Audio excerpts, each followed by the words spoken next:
Assalamualaikum warahmatullahi wabarakatuh. Perkenalkan, aku Putri Desita Maharani dari kelas 6E dengan NIM 222111208. Pada kesempatan kali ini, aku akan membahas terkait bantuan hukum non-litigasi berbasis kearifan lokal. Pembahasan ini saya ambil dari Jurnal Lemhas RI volume 10 nomor 2 yang ditulis oleh Erwin Firmansyah dan kawan-kawan. Judul jurnal ini adalah Penerapan Akses to Justice melalui bantuan hukum non-litigasi berbasis kearifan lokal.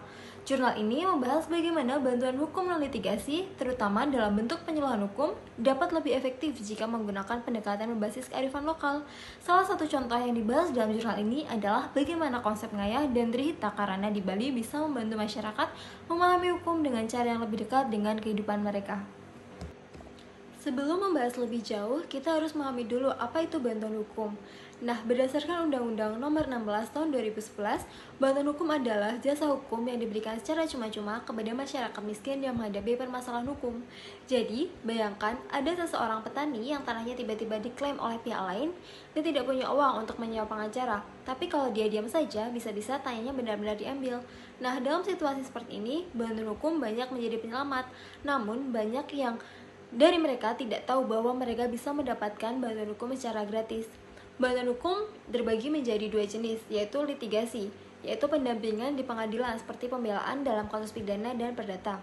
2. Non-litigasi, penyuluhan hukum, konsultasi, mediasi, investigasi, dan negosiasi.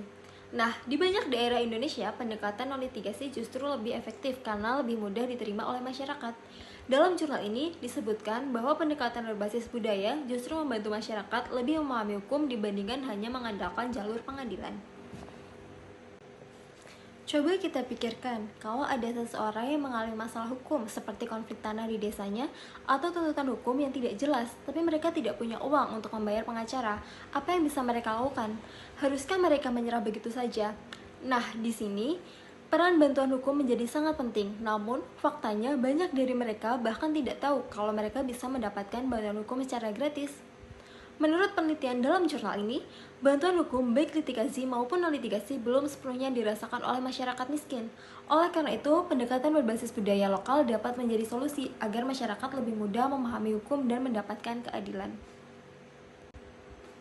Tapi, gimana caranya hukum bisa lebih dekat dengan masyarakat? Salah satu jawabannya adalah kearifan lokal. Masyarakat lebih mudah menerima hukum jika dijelaskan dengan cara yang sesuai dengan adat dan budaya mereka. Salah satu contoh penerapan ini terjadi di Bali dengan konsep ngayah. Ngayah adalah tradisi gotong royong dalam masyarakat Bali yang menekankan pengabdian tanpa pamrih demi kepentingan bersama. Ini diterapkan dalam penyuluhan hukum, di mana advokat, akademisi, dan tokoh adat memberikan edukasi hukum kepada masyarakat dengan cara yang lebih dekat dengan budaya mereka. Misalnya, dalam kasus perebutan tanah, tokoh adat bisa berperan sebagai mediator untuk menyelesaikan konflik secara damai. Pendekatan ini lebih bisa diterima dibandingkan harus diterima membawa masalah ini ke pengadilan yang bisa memakan biaya besar.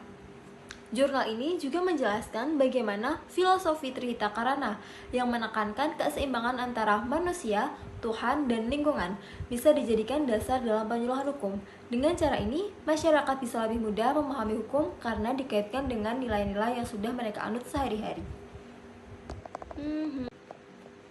Sayangnya, meskipun pendekatan ini terbukti efektif, ada beberapa tantangan besar yang dihadapi, seperti dalam jurnal ini dijelaskan bahwa belum adanya regulasi yang mengakui penyelesaian hukum berbasis adat menjadi hambatan besar. Pemerintah hanya mengalokasikan dana bantuan hukum untuk lembaga bantuan hukum yang sudah terakreditasi, sementara pendekatan berbasis adat seringkali dilakukan secara mandiri tanpa dukungan finansial. Banyak masyarakat yang bahkan tidak tahu bahwa mereka bisa mendapatkan bantuan hukum secara gratis. Jadi, bisa kita simpulkan bahwa bantuan hukum non-litigasi berbasis kearifan lokal adalah solusi penting bagi masyarakat miskin untuk mendapat keadilan. Tapi, masih ada tantangan yang harus diselesaikan. 1. Pemerintah perlu merevisi regulasi agar pendekatan ini diakui dan didanai. 2. Perlu lebih banyak penyuluhan hukum berbasis budaya. 3. Masyarakat lebih aktif memahami hak-hak mereka. Gimana menurut kalian? Haruskah hukum di Indonesia mempertimbangkan budaya lokal? Tulis di kolom komentar ya. See you next time. Assalamualaikum warahmatullahi wabarakatuh.